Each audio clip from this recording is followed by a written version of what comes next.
Hello and a warm welcome as always to the Vanarama National League highlight show on another important day in a very tight title race at the top of the league, with playoff places also up for grabs. We'll see how the leaders, Torquay, get on a little later in the show. They were at home here at Plainmoor against playoff chasing Bromley, but we'll start with, if you like, the leading team in the chasing pack. That of course is Sutton United in second, and they were at home. They're part of our first roundup, and Richard Henwood's got all the details.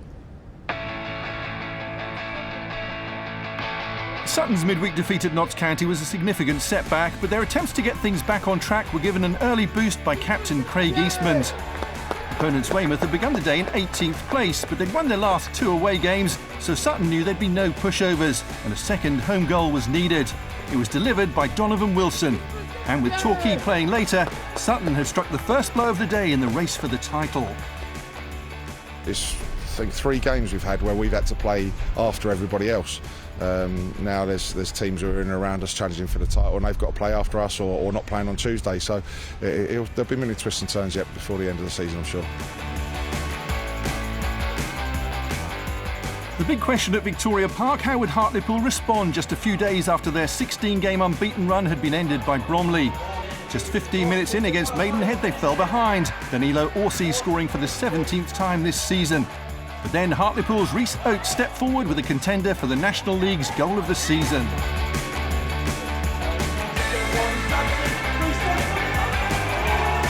But even a wonder goal didn't seem to settle the nerves.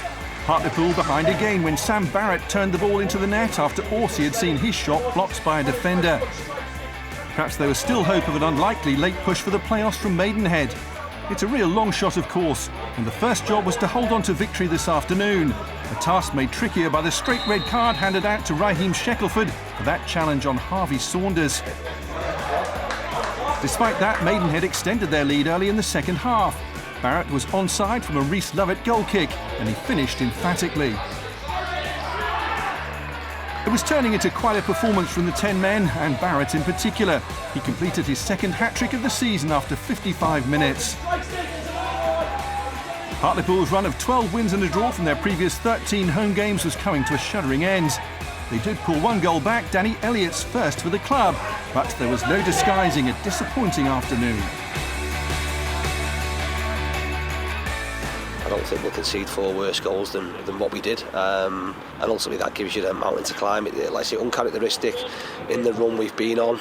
Mistakes at areas of the pitch that ultimately result with the ball in our net, and it gives you the mountain to climb. We're enjoying it, but we're not going to get carried away. It was a good performance today. I'm delighted for them of how hard they worked, and they deserved it, but then we move on. Halifax are keen to build some momentum over the coming weeks to take them into the playoffs as a real threat. But they have to get there first, and a 1-0 defeat against Boreham Wood today was a shock to the system. The only goal scored by Femi Ilisanmi. And a bad afternoon for Halifax got worse as Danny Williams was sent off for the 3rd time this season. He'd already been booked when he tugged the shirt of Corey Whiteley, so no surprise the red card followed. And Boreham Wood returned home with all 3 points. Well, obviously that's a slip, Chris Hargreaves, for playoff chasing Halifax, if I can get me right. But let's start. I wondered how they'd react after Notts County in that defeat on Tuesday, and they bounced back brilliantly. They have, especially, you know, they have had to play after other teams. Yes. You know, been mentioned, but it was, you know, a workmanlike, excellent performance that sort of spins it again and makes it in their hands, which is incredible considering the season we've had. But that's all they can do, isn't it? Yeah. They were expected to win, and they did. No, indeed. Matt Gray takes it all in his stride, at least outwardly he does, which I guess is a nice, calm way of leading his side. And Craig Eastman, who I think is the one who gave away the penalty right at the end at Notts County, ends up on the score sheet, first of 2 today. Important, obviously, way to bounce back. Showing a bit of character there as a player, and you have those highs and lows, don't you, as a footballer, for sure, and that'll mean a lot to him. It's a tremendous result. I know Weymouth have had a tough season, But you've still got to win those games. Yeah. They're the games at the end of a season. If you've been promoted, you say that was the game. Yeah. So fantastic result. And as we said before, there's 4 teams that have gone all the way, haven't they? Absolutely. Winning games consistently. So it's going to be tough to take for a fair few teams. Well, exactly. And I wonder whether today is the day at Hartlepool in terms of the title charge. Maybe it's game up. They've only lost a couple of games in the last week, but that's all it takes. No, I know. Then they've had one heck of a run, haven't they? Yeah. The points total they've had has been incredible. So credit to them. But was it a psychological killer today? I don't know. I think that maybe they knew already. Maybe. Sometimes in the back of your mind you think it's going to be a long shot, but they've had a magnificent season and they are still fighting and will fancy themselves. They have to, because they're a very, very good side. Yeah, I mean, Sam Barrett's got the hat-trick for Maidenhead today, and fair play to him, obviously, and the visitors. Just, as you say, maybe Maidenhead were just in a bit of it was a bit of a freebie, but Maidenhead are a good side. I mean, they are. Devonshire, we've said numerous times, haven't we? Alan Devonshire, produces miracles with that side, with the budget they've got. And they've got some dangerous players, two players that have scored 15 or 16 goals. That's in right. the side. Osidodomo's been excellent as well. Barrett with this powerful left foot. What Hartlepool don't want to do is go into the playoffs, as is likely now, with all the momentum of dribbled away. You don't. No, you want to go in there with momentum, a bit of confidence. But as I say, they probably have their eye on that, knowing that they've still got a decent squad. That, as I say, they've had a good season, so there's no reason why you should go into there, fearing anybody. Now listen, it seems a bit strange on a day that they've suffered a heavy defeat at home, but Rhys Oates' goal is worth another look, because it is Maradona-esque. No, it's tremendous. You have to say it's not the right result today, but this is skill. It's maligned sometimes for the quality of football in some games, but this is absolutely magnificent, and a bit of vision at the end to put it in the corner. A brilliant goal, as you say, albeit in a loss. Yeah, absolutely. Fair play, though, to Rhys Oates. Well, we'll see how the leaders Torquay get on a little later in the show. But next to 2 of the teams chasing the playoffs, big teams too, in Chesterfield and Notts County. Here's Jake Watson.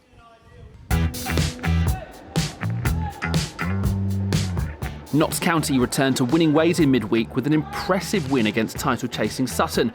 A win at Barnet would be important for their playoff hopes, Mark Ellis sending them on their way to another 3 points, heading home on the stroke of half-time. Now, if Ian Birchnell was happy with the way his side finished the first half, then he would have been delighted with how they started the second. Ruben Rodriguez finishing well from Calvin Miller's pass. With so many sides fighting for those playoff spots, Notts County will have to find some consistency that has been lacking under Ian Birchnell. But following some good work once again from Calvin Miller down the left, his cross eventually went over the line. Ben Everton Richards, the unfortunate player credited with the own goal. That surely made the 3 points safe for Notts County this afternoon. And heading into the last few minutes of normal time, substitute Enzio Baldwin received the ball out wide. Despite plenty of options, decided he didn't need his teammates. A fine run with a fine finish. But it wasn't quite the perfect finish to the game for Notts County, as in injury time, Barnet did pull one back through Michael Petrazzo. But the points belong to Notts County. In Birchnell, in confident mood, heading into a tough run of fixtures. We've been good against the teams near the top. Since I've been in, we've taken a point away at Torquay, beaten Sutton, beaten Wrexham. So, we don't really fear anybody. So we've just got to prepare each game, and I think we've got a good chance to be in and around there. Another playoff-chasing side, this time Chesterfield, no doubt desperate to get back to winning ways, following back-to-back defeats. Gavin Gunning heading home to give the Spyrights the lead after just 7 minutes. Woking have lost their last 7, conceding 19 in that time, so it was no real surprise that Chesterfield doubled their lead. Marcus Dinanga, this time the player to profit from poor defending. All the action was happening from corners. Kane Ferdinand was adjudged to have been fouled. Woking now with the opportunity to pull one back from the penalty spot. Charlie Cooper, the man to take it, and Charlie Cooper just about squeezing it home. Plenty of fixtures across the country being called off today due to the heavy rain, but this game was raining goals. George Carline making it 3-1 to Chesterfield. The goal coming from, you guessed it, a corner. Chesterfield well on their way to 3 points and condemning Woking to another defeat. They've won just once in 2021. And if there was any doubt where today's points were going to end up, a late break saw Jack Clark on hand to tap home in the 89th minute to make sure all 3 points were heading back to Chesterfield. Yeah, good win for Chesterfield, of course, Chris. Let's start there with Notts County. Obviously, very important last minute almost winner with the penalty over Sutton, and they followed it up with an excellent win today. They're back. They are, yeah, and I've seen a couple of interviews with Ian Birchnell, and he's looked under a bit of pressure because he's putting that pressure on himself because he knows it's such a big club, and they're expected to do it. But yeah, some really, really important victories, some good goals, confidence back in the team, and the key word we keep saying is that little bit of momentum, that little confidence going into some really huge games in the playoffs. So, very promising for he's got some nice options. Ruben Rodriguez with another goal today. He looks a real nice young player. And Boldevine off the bench to score a long ranger. He loves those. He loves the sighter from 30 yards, Enzio. No, he does. No, there's some really good goals in it. And as I say, the lads will be looking forward to it, won't they? They'll be really looking forward to sort of if they can get in the playoffs. Yeah, of course. Yeah, we're saying it's done. It's not, is it? Not, there's teams chasing. Bromley, one of them, as we've seen with today, chasing to get in there. But victories like that will do the team a world of good. What about Chesterfield? I think it was quite a bad run after a very good run under James Rowe, but obviously, I wouldn't say they've gone back to basics, but they've scored obviously a number of goals from set plays today, corners in particular. Maybe going back to basics a little bit. Yeah, I think so. I think as a manager, for and against, you do go to that when you're struggling, and you say, look, if we keep a clean sheet, we'll use our set pieces. I know Gary Johnson talks about it a lot at Torquay, and you're really happy when one of those comes off. From Wokin's perspective, conceding 3 from a corner. Yeah. You can't let it happen, can you? When you're picking up a corner, we've seen a couple of goals over the weekend, part man marking, part zonal. He won't be happy with that after the game. No, he won't, and we'll see them Woking at Sutton on Tuesday in front of the cameras. After the break, we'll see how the leaders Torquay get on here at Plainmoor. At home to Bromley on an excellent run, but Bromley also in fine fettle. Who would come out on top here? That's next.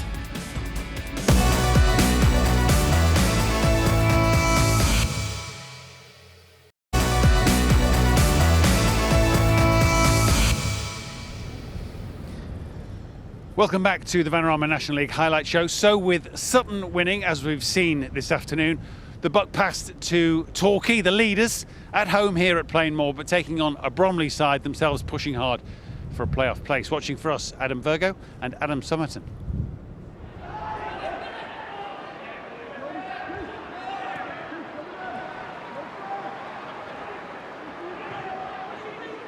Played forward by Winter up towards Bowden. And off the frame of the goal, so close to an opener. Yeah, it's a great little run, makes a perfect run between the two centre-halves. Cousins comes out, gets absolutely nowhere near it. Just so unlucky all round there from Bowden. Gets there first, just agonisingly hits the post but doesn't go inside.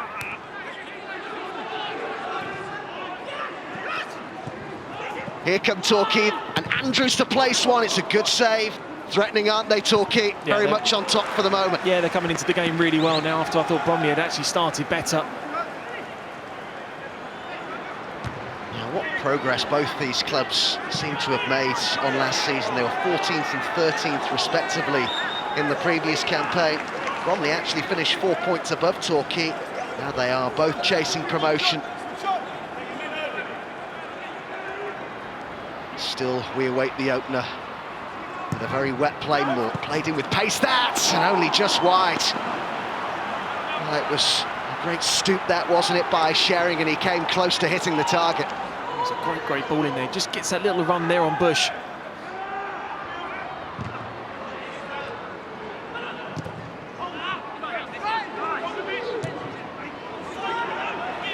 Kimpioka. Bowden is one of those in the box. It's a very good block by Charlie Fox. That's why he's been brought on to stretch play now. Just allow Bowden to occupy the 18-yard box and come short, bring people into play, but the ball in behind now you're expecting fully to be on the end of. Deeper delivery on this occasion to the back post and into the side netting it went from Bowden. His reaction tells us he thinks that was a great chance. Well, clear warning signs now for Andy Woodman's side. 2 set plays, 2 big opportunities.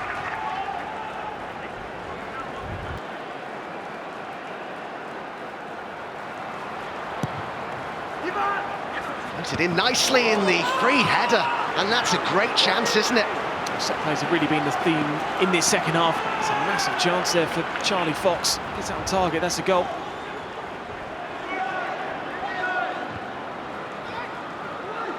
He's done really well, but there could be a chance here to win it. Great save by Cousins.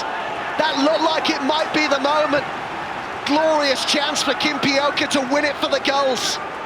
And all the hard work of Bromley there would have been completely undone in added time if he'd taken the chance that fell to him. You'll obviously believe that you can still win this title. Was you instilling some confidence and belief back into the lads after the game today? Yes, we have to. You have to tell them where we might have done a little bit better. It took us a long time to sort of get any sort of real part of our game going, but then, as I said, that it's hard to get the flow if, you know, there's a lot of things going on, there's a lot of time wasting every time the ball goes out, that sort of stuff. But and I'm not being disrespectful to Bromley there at all, because they had their game plan and they achieved it. So yeah, there we are. But we'll look forward to going to Stockport, because if you're going to win the league, you've got to beat the best teams. Andy, how do you feel about that point? Yeah, I thought it was a good point. I thought more importantly, we've got the clean sheet, which we set out to do here. Could have gone either way, the game. I mean, at the end, our keeper's pulled out a great save. But we had a couple of chances as well that I thought we could have done better with. But it's a difficult day for both teams again, you know, and they're a top team. Let's not get away from it. They're top of the table for a reason. But again, we've gone toe-to-toe with the team, and I'm really proud of the players, really proud. Well, they're not easy to play against, Bromley, that's for sure. You mentioned they came for a clean sheet, and they got that, but Torquay kind of got that head of steam up eventually in the second half. Perhaps took too long to get going against a difficult team. No, it looked like it might happen at the end. They did have, you know, one really good chance, but this was good play. Yeah. Really unfortunate here. Makes a great run just on the blind side, lifts it over, and then there was a couple of half chances. Maybe that sneaks in on another day. This one, I think, you know, a goal scorer like Scott Bowden might be disappointed. There was a gap, but Kimpioka at the end, wow. This is a big one. This is a big one. Keeper does really. He does. Cousins comes out really well, actually. Bit of a mix-up with the two defenders, but comes out really well. Right in Gary time, as they call it, as well. When Torquay often he should score, but as you say, he comes out really quickly. Win. Cousins does, and Andy Woodman's, you know, told everyone how well he's done recently, the goalkeeper, and you need that in games like that. Is that 2 points dropped for Torquay, or might that even be a precious point gained? Who knows? Well, they'll be disappointed, of course they will, because you're at home and you expect to win a game. But Bromley are, you know, a very, very difficult side to play against. They are, yeah. He's got them, you know, really organised, excellent. But Torquay will be disappointed. But it's, as we've said many times, there'll be some twists and turns to go. And so to our final roundup of the show, and to a team that are really hot to trot at the moment. Dagenham and Redbridge, 5 wins on the spin. Could they make it 6? Here's Sam Ashu. The playoffs looked to be an impossible task a month ago, but it took just 2 minutes for Dagenham to keep their dream alive. Angelo Balanta's pass finding Mauro Villette, and despite being stopped by Jake Askew, the ball fell back to Balanta, who fired home for his 10th of the season. 2 minutes later, the goalscorer was involved again, and so was Will Wright, the two exchanging passes before Matt Robinson found space in the box to double the away side's lead. Paul McCallum has played a huge part in Dagenham's recent run, scoring 5 goals in his last 5 games. So when Sado Khan pulled the ball back, there was only one thing on the striker's mind: how to curl it into the bottom corner. Game probably over after just 21 minutes. Incredibly, it was 4 before half-time. Joey Jones's teasing cross was made for an informed forward. Who else then but McCallum to tap in for his 13th of the season. Surprisingly, it took until second half stoppage time for the away side to get their 5th. McCallum looking set for his hat-trick, but instead played it to Robinson, who got his 2nd of the game. The playoff push continues. Wrexham are desperate to cement their place in the playoffs and did their chances no harm when captain Sean Pearson headed home a corner after just 8 minutes. his first goal in over 2 years.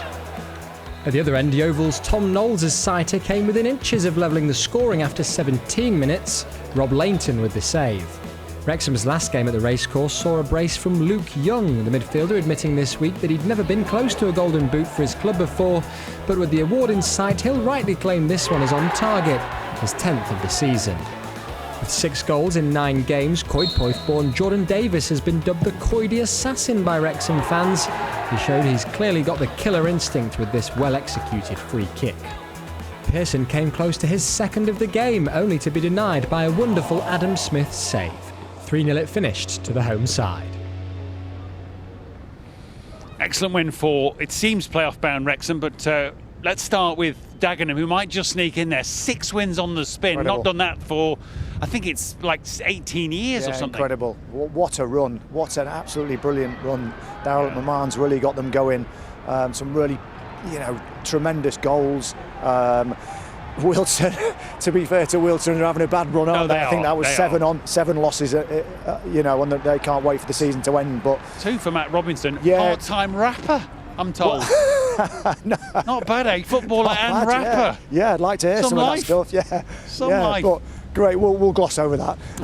No, great win though. And as I say, could they sneak in? You never know. Yeah, no, indeed. And Wrexham, definitely, you would think on current form, will be in there. Pearson, who's so roused at the back, coming up with, again, a set-piece goal. He's excellent leader, at that. isn't You've he? got Jordan Davis with that wonderful left foot. They look like they've got it going. Yeah, they're a good side. Luke Young in there. I know Luke really well. I signed him when I was manager of Torquay. Really good player. Unfortunate with injuries, but they've got some good players. Good squad. Will also be a team full of confidence in the playoffs. Well, yeah, we're assuming they'll be in there. They probably will. But Halifax slipping up today. It's so tight though for those playoff places. There are 4 or 5 clubs all vying within a point or 2 of each other. You just can't stop winning. No, that's why we like it, isn't it? That's why we like the playoffs. With the extra slot as well, it just makes it even more exciting. It's a magnificent way to go up, that's for sure, Matt. But it's nerve tingling for some of these teams. Oh, it really is. It really is. And of course, we're hoping to get fans back before the end of the season, at least home supporters, which will make such a difference. We have missed you as much as we hope. Well, not you've missed us, but you've missed the football, that's for sure. Let's just confirm how it stands at the top in particular. Torquay, 2 points clear of Sutton, but who, of course, now have the game in hand. Then it's Stockport in third. They didn't play today. Hartlepool now fourth and a little bit adrift. And as you can see, the playoff places all the way down potentially to Maidenhead, but certainly to Dagenham and Redbridge. It is tight as a drum for those that will hope to contest the postseason. And just briefly, at the bottom, of course, Dover's points and games expunged now. Barnet and Kingsland making up the notional bottom 3, and then, as before, Woking, Wealdstone and Weymouth, three W's in the next spots. That's just about it for myself and Mr. Hargreaves in the, slightly wild weather of the southwest. You live down here. What's going on? I don't know. No. Not good. A weatherman. Not good. More clues on Tuesday at Sutton. We hope to see you there for our live coverage. Thanks for your company this time.